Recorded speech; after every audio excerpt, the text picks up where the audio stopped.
আসসালামু আলাইকুম। আজকে শনিবার, আজকে সোমবার। আপনার গুনাহ মাফের জন্য এই আমলটা করে যান, আপনার গুনাহ ইনশাআল্লাহ মাফ হয়ে যাবে।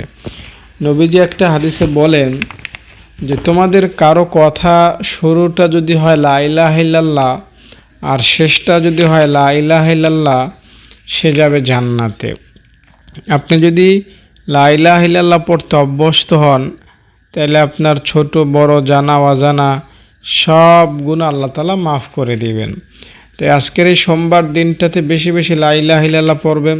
এবং আমি বিশেষ করে যে দোয়াটা আপনার সাথে শেয়ার করব গুনাহ মাফের জন্য, কবিরা সগীরা সমস্ত গুনাহ মাফের জন্য, নামাজ না পড়ার গুনাহ, রোজা না রাখার গুনাহ, মিথ্যা হিংসার গুনাহ, যাবতীয় যত গুনাহ আপনি করেছেন, মিথ্যা হিংসা অহংকার, জুয়া খেলা, তাস খেলা, দাড়ি কামানো, বেহায়াপনা করা, অশ্লীলতা করা, সুদ খাওয়া, সমস্ত গুনাহ থেকে মাপ পাওয়ার জন্য একটা দোয়া বলবো। আজকের এই সোমবারে আপনি সেই দোয়াটা আদায় করবেন, ইনশাআল্লাহ আল্লাহ তাআলা আপনারা মাফ করবেন। তবে ইখলাসের নিয়তে করবেন। যদি আপনি ইখলাসের নিয়তে না করেন তাহলে আপনি ফল পাবেন না। ইমাম গাজ্জালী রহমতুল্লাহ আলাইহি একটা ঘটনা লিখেছেন, আমি সেই ঘটনাটা আপনাকে একটু বলি। আপনি যদি একটু মনোযোগ সহকারে শোনেন কথাগুলো, এই ঘটনাটা, তাহলে আপনার অনেক কিছু শিক্ষা হবে ইনশাআল্লাহ। তিনি লিখেছেন যে বনি ইসরায়েলে অনেক আগে, 1000 বছর আগের ঘটনা, 400-500 বছরের না, আরও আগের, 4000 বছরের আগের ঘটনা প্রায়। তো একজন আল্লাহওয়ালা মানুষ ছিল, সে আল্লাহ তাআলার খুব আমল করত। সোমবার, শনিবার, বৃহস্পতিবার, শুক্রবার সব দিনেই সে সমানভাবে আমল করত, অনেক আমল করত, কান্নাকাটি, আল্লাহ তাআলার কাছে মোনাজাত, জিকির, ফিকির, তার মধ্যে এগুলো সবসময় ছিল। সে একবার জানতে পারলো যে তারই পাশের এলাকায় একদল মানুষ গাছের পূজা করা শুরু করছে। তো সে এটা জেনে খুবই রাগান্বিত হলো, এই তোরা গাছের পূজা করিস, এটা আমি হতে দিব না। সে বড় একটা কুড়াল নিয়ে গাছ কাটতে বের হলো। পথে শয়তান ছদ্মবেশে তার সামনে আসলো, বৃদ্ধ বেশ ধারণ করলো, একজন বৃদ্ধ লোকের বেশ ধারণ করলো শয়তান। বলল, আরে হুজুর, আপনি কই যান? আপনি না আমল করবেন, এখন কুড়াল হাতে নিয়ে আপনি কোথায় যান? হুজুর বলল যে ওই যে আবেদ লোকটা যে সবসময় আমল করে, ওই আবেদ আল্লাহ তাআলার ওলি লোকটা বলে যে ওইখানে একটা গাছ আছে নাকি, তারা অনেক পূজা করে গাছটাতে, আমার এটা শোনার পরে খারাপ লাগতেছে, আমি গাছটা কাটতে যাই। তো এই শয়তান যে বুড়ার বেশে তার সামনে এসেছে, যে শয়তান বললেন যে না, আপনার ওটা কাটতে হবে না, খামাখা কাটতে যাবেন কেন, এটা কি আপনার দায়িত্ব? এটা নবী রাসূল আসবে, তারা করবে, আপনি আপনার আমল করেন গিয়া। এ আবেদ বলল, না, আমার খারাপ লাগলেও, আমার খারাপ লেগেছে, এটা তারা করে, আমি এটা কেটে দেব। শয়তান বলল যে না, আমি তো এটা আপনাকে যেতে দিতে পারি না। তো দুইজনের তখন মারামারি হলো। শয়তান বৃদ্ধ বেশ ধারণ করেছে, এই বৃদ্ধ লোকটার সাথে এই আবেদ এবার মারামারি করলো, কেন আমাকে কাটতে দিবি না, এটা ভালো কাজ, আমি কাটবো। তো শয়তানকে সে কী করেছে, মারামারিতে পরাস্ত করেছে। তাকে মনে করেন মুর দিয়ে একদম জমিনে নিচে করে ফেলে দিয়েছে, চিৎ করে ফেলে দিয়েছে। তো একটু পরে আবার তারা মারামারি শুরু করলো। শয়তান বলল যে না, তোমাকে আমি যেতেই দিব না। তারা আবার মারামারি করলো, শয়তানকে এই আল্লাহওয়ালা লোকটা আবারও পরাস্ত করলো, আবারও জমিনে ফেলে দিল। শয়তান ভাবলো যে না, তার সাথে তো পারা যাবে না, তার ইমানের অনেক পাওয়ার। তো শয়তান বলল যে দেখো, আমি তোমাকে একটা পরামর্শ দিই, আমি তোমাকে প্রতিদিন 3টা স্বর্ণ মুদ্রা দিব, সেই 3টা স্বর্ণ মুদ্রা দিয়ে তুমি মানুষকে দান করবা, আল্লাহর পথে খরচ করবা, এতে তোমার অনেক সওয়াব হবে। খামাখা ওই গাছটা কাটার দরকার কি? ওই গাছটা কাটলে তো আরেকটা গাছ তারা লাগাইবে, আরেকটা গাছের পূজা তারা করবে, তুমি তাদেরকে ফিরাইতে পারবে না। এর চেয়ে বড় আমি তোমাকে প্রতিদিন 3টা স্বর্ণ মুদ্রা দেব, সেই স্বর্ণ মুদ্রা দিয়ে তুমি আত্মীয় স্বজন, গরিব মিসকিন সবাইকে সাহায্য করবে, এতে তোমার অনেক সওয়াব হবে। তো আল্লাহওয়ালা মানুষটা ভাবলো, ঠিকই তো কইছো, তো আমি তাইলে আর যাব না। ঠিক আছে, তুমি আমাকে প্রতিদিন 3টা স্বর্ণমুদ্রা দিবা। 3টা স্বর্ণমুদ্রা বুঝেন তো, এখনকার বর্তমানে 3 লাখ 4 লাখ টাকার চাইতে অনেক বেশি বলা চলে। তো সে প্রতিদিন 3টা স্বর্ণমুদ্রা পাচ্ছে, মাশাল্লাহ খুশি। 2 দিন পেয়েছে, তৃতীয় দিন আর পাচ্ছে না। সে রাগে ক্ষোভে এবার আবার কুড়াল নিয়েছে। হ্যাঁ, ওই বৃদ্ধ লোকটা বলেছে আমাকে স্বর্ণমুদ্রা দেবে, আমি দান করব, 2 দিন দিয়েছে, আমি তো দান করেছি, আজকে কেন দিল না, আমি এই গাছটা কেটেই দেবো আজকে। অনেক রাগ তার। তো রাগ করে সে আবার কুড়াল নিয়ে বের হয়েছে। পথিমধ্যে তার সাথে আবার দেখা, আজকেও মারামারি, যেতে দেবে না।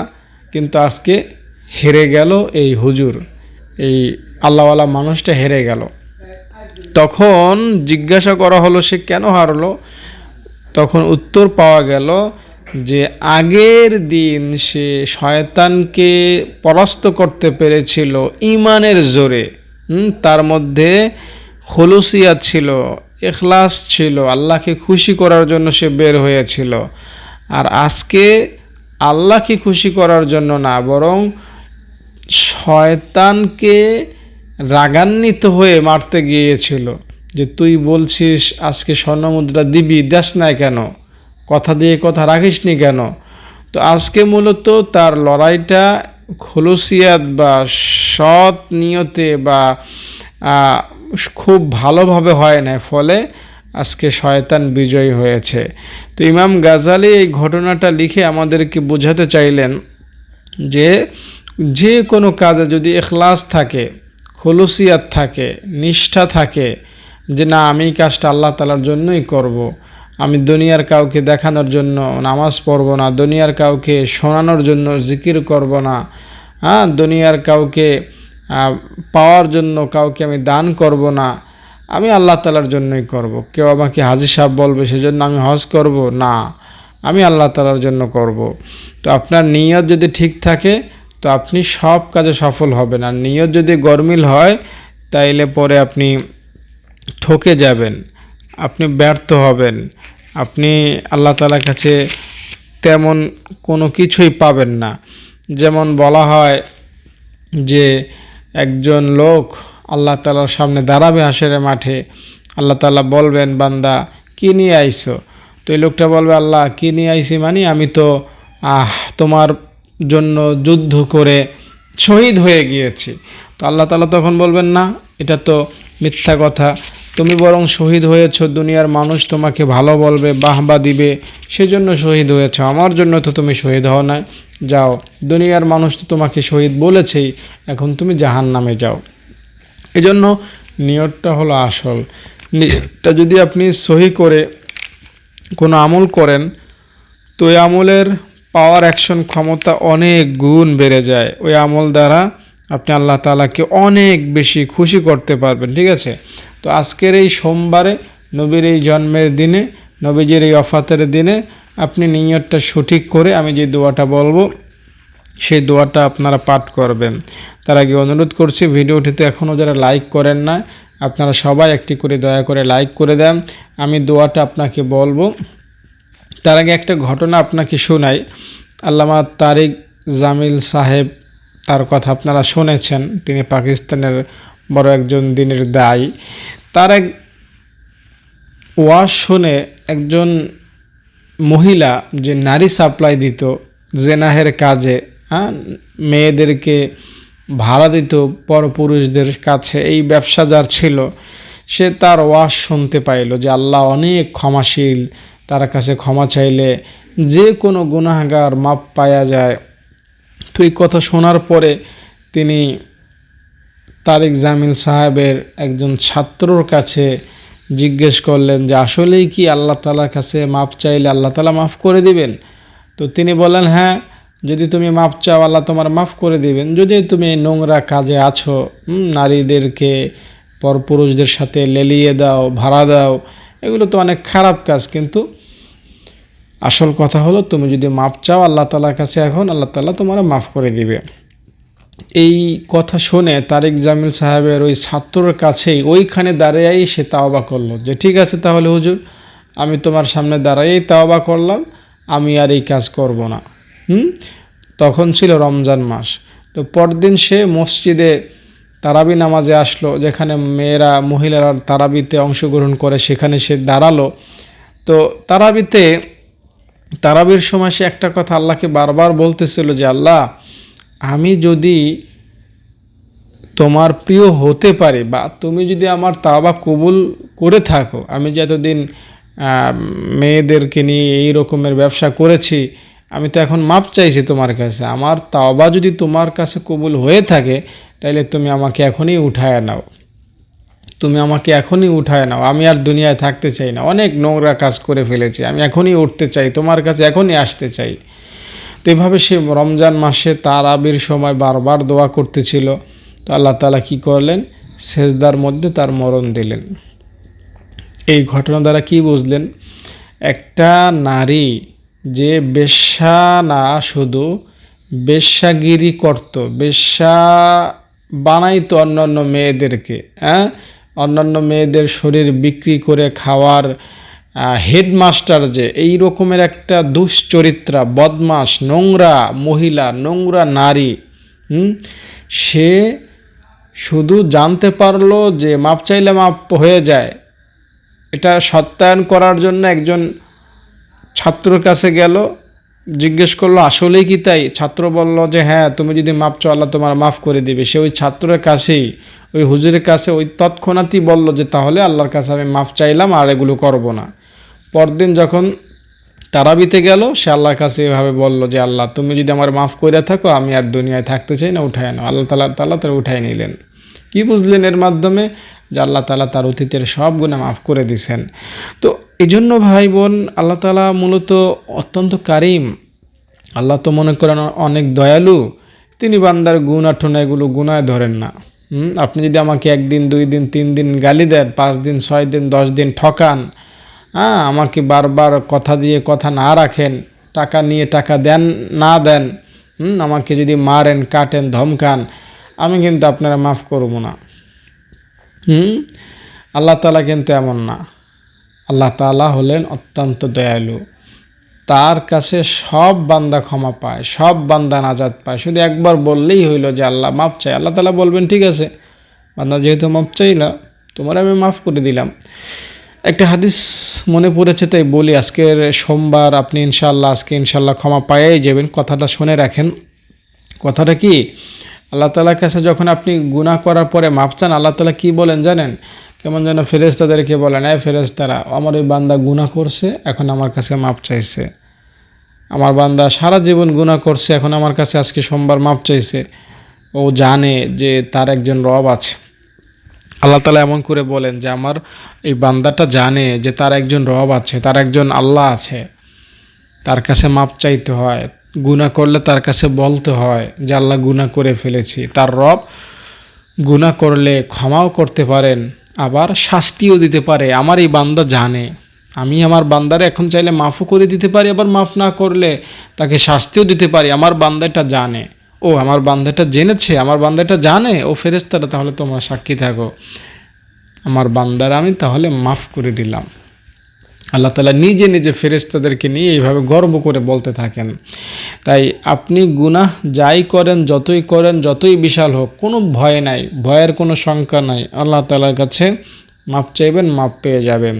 তো আমি আপনাকে যে দোয়াটার সাথে পরিচয় করাবো এখন, সেই দোয়াটা হলো এমন: আল্লাহুম্মা আনতা রাব্বি লা ইলাহা ইল্লা আনতা খালাকতানি ওয়া আনা আবদুক ওয়া আনা আলা আহদিক ওয়া ওয়া'দিক মাস্তাতা'তু আউযু বিকা মিন শাররি মা সানা'তু আবুউ লাকা বিনি'মাতিকা আলাইয়া ওয়া আবুউ লাকা বিযামবি ফাগফিরলি ফাইন্নাহু লা ইয়াগফিরুয যুনুবা ইল্লা আনতা। ওই আরশের মালিকের নামের শপথ করে কোরআন হাদিসের এই বইটি আমি বুকে ধরে আল্লাহর নামের শপথ করে বলি, এই দোয়াটা আজকের এই সোমবারে গুনাহ মাফের আশায়, গুনাহ আর করবেন না, গুনাহ ছেড়ে দেবেন, একদম আর গুনাহ করবেন না, এই আশায় যদি একবারও পড়তে পারেন, আজকের সোমবার হবে আপনার জীবনের গুনাহ মাফের নতুন দিন। গুনাহের আমলনামায় কোনো গুনাহ থাকবে না। আপনার গুনাহের আমলনামা আজকে শুরু হবে।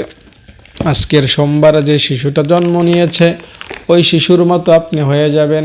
সুবহানাল্লাহ, না আলহামদুলিল্লাহ, আল্লাহুম্মা আমিন। আয় রাব্বুল আলামিন, আজকে সোমবার, তোমার কিছু গুনাহগার বান্দা বান্দীদেরকে নিয়ে হাত উঠাইলাম। আয় আল্লাহ, দেখো তারা গুনাহ থেকে মাপ পাইতে চায়। কার মনে কি আশা আল্লাহ তুমি জানো। আল্লাহ কে কি চায়, আল্লাহ যার যেটা দরকার তুমি তারে তা দাও। আল্লাহ আমাদের সবার গুনাহ মাফের প্রয়োজন, আমাদের সবার গুনাহ তুমি মাফ করে দাও। ও আরশের মালিক, কারো গুনাহ তুমি বাকি রাখো না। ও আসমানের মালিক আল্লাহ, ও আল্লাহ, জীবনে জেনে না জেনে ইচ্ছায় অনিচ্ছায় যত গুনাহ করেছি সব গুনাহ তুমি মাফ করে দাও। আল্লাহ, যারা এই ভিডিওটাতে যুক্ত ছিল, এই পর্যন্ত আমার কথাগুলো শুনেছে, কাউকে তুমি খালি হাতে ফিরাইয়া দিও না। আল্লাহ, বড় আশা করে এই ভিডিওটা দেখেছে, আল্লাহ নাচ গান দেখতে পারতো, দেখে নাই। আল্লাহ, হাসি কৌতুকের ভিডিও দেখতে পারতো, দেখে নাই। নাটক সিনেমার ভিডিও দেখতে পারতো, দেখে নাই। ও আরশের মালিক, আজকে সোমবার কেমনে ক্ষমা পাইবে সেই ভিডিও দেখেছে, ক্ষমা পাইতে চায়, মাফ পাইতে চায়। ও আল্লাহ, তুমি কারো গুনাহ বাকি রাখো না। আল্লাহ, যারা এই ভিডিওটিতে লাইক করেছে তাদের গুনাহ তুমি মাফ করে দাও। যারা কমেন্ট করেছে তাদের মনের আশা তুমি পূরণ করে দাও। আল্লাহ, যারা আমাদের মাদ্রাসায় দান করেছেন তাদের দানকে তুমি কবুল করে নাও। আল্লাহ, যারা দান করবেন নিয়ত করেছেন তাদেরকে দেয়ার সুযোগ করে দাও। সুবহান রাব্বিকা রাব্বিল ইজ্জাতি আম্মা ইয়াসিফুন ওয়া সালামুন আলাল মুরসালিন বিরহমাতিকা ইয়া আরহামার রাহিমিন। সম্মানিত দর্শক, তাইলে আমরা আজকে আমলটা করে ফেললাম। সোমবার এই দোয়াটা পাঠ করব, সাথে একটু মোনাজাত করে 2 ফোঁটা চোখের পানি ফেলতে চেষ্টা করব। বিনিময়ে আল্লাহ আমাদেরকে মাফ করে দিবেন। আপনি যদি সারাদিন রিক্সা চালান, দিন শেষে 300, 400, 500 টাকা নিয়ে আপনি ঘরে ফিরতে পারবেন। যদি সারাদিন মাটি কাটেন, দিন শেষে আপনি 500, 600, 700, 800 টাকা নিয়ে ঘরে ফিরতে পারবেন। যদি আপনি সারাদিন মুদি দোকানদারি করেন, দিন শেষে 1000 টাকা নিয়ে ঘরে ফিরতে পারবেন। যদি আপনি আজকের সোমবারে মাছ বিক্রি করেন, তাহলেও আপনি 1000 টাকা ব্যবসা করতে পারবেন। যদি আজকে আপনি সোমবার কাপড়ের ব্যবসা করেন, আল্লাহ আপনাকে 1000 টাকা মুনাফা দিবেন। এ ভাই, আজকে সোমবার যদি এই দোয়াটার ব্যবসায় নামতে পারেন, গুনাহ মাফের ব্যবসায়, নেক কামনার ব্যবসায় নামতে পারেন, আল্লাহর নামের কসম, গুনাহ যা করছেন সব গুনাহ নেক হবে। সেই সব নেক আল্লাহ আপনাকে দিয়ে দেবেন উপহার স্বরূপ। তাই আজকে সোমবারে এই ব্যবসাটা করুন, গুনাহ মাফের, নেক লাভের ব্যবসা। ইনশাআল্লাহ অনেক অনেক আপনার উপকার হবে। পরকালে আপনি অনেক বেশি ফায়দা পাবেন। দর্শক, এই ভিডিওটা যারা দেখলেন সবার কাছে অনুরোধ থাকবে ক্ষমা করে দিবেন আমাকে, কারণ আমি খুব ভালোভাবে আজকে গুছিয়ে কথা বলতে পারি নাই, তাই মাপ চাই। আর ভিডিওটিতে লাইক করে যাবেন। আমাদের মাদ্রাসা দান করবেন এই নম্বরে 013 17 30 51 56। এখানে এতিম অসহায় বাচ্চারা থাকে, খায় পড়ে। আপনারা জানবেন, দেখবেন, যদি ভালো মনে হয় দান করবেন। ভালো থাকেন, আসসালামু আলাইকুম। প্রিয় দর্শক, দেখতে পাচ্ছেন আমাদের মাদ্রাসার ছাত্রীদেরকে। আমি আমার ছাত্রীদের খুব যত্ন সহকারে কোরআন শিক্ষা দান করি। তাদের 3 বেলা খাবার আমি ব্যবস্থা করি। তাদের নিরাপত্তার ভার আমার উপর। তাদের দিনী শিক্ষায় শিক্ষিত করার দায়িত্ব আল্লাহ আমার উপর দিয়েছেন। তাই আমি আমার সর্বোচ্চটুকু দিয়ে তাদের প্রতি খেয়াল রাখি। তাদের থাকা, খাওয়া, পোশাক আশাক, তাদের নিরাপত্তা, পড়ালেখা, পড়াশোনা যেখানে যেখানে যখন যা লাগে আমি তা করার চেষ্টা করি আমার সাধ্য অনুযায়ী। মাদ্রাসাটা একজন শিক্ষার্থী থেকে এখন বহু শিক্ষার্থীতে রূপান্তরিত হয়েছে। আপনারা যদি দান চলমান রাখেন, ইনশাআল্লাহ মাদ্রাসাটি আরও বড় হবে। আপনারা সদগায়ে জারিয়া হিসাবে আমাদের মাদ্রাসায় দান করবেন, অনুরোধ রইল।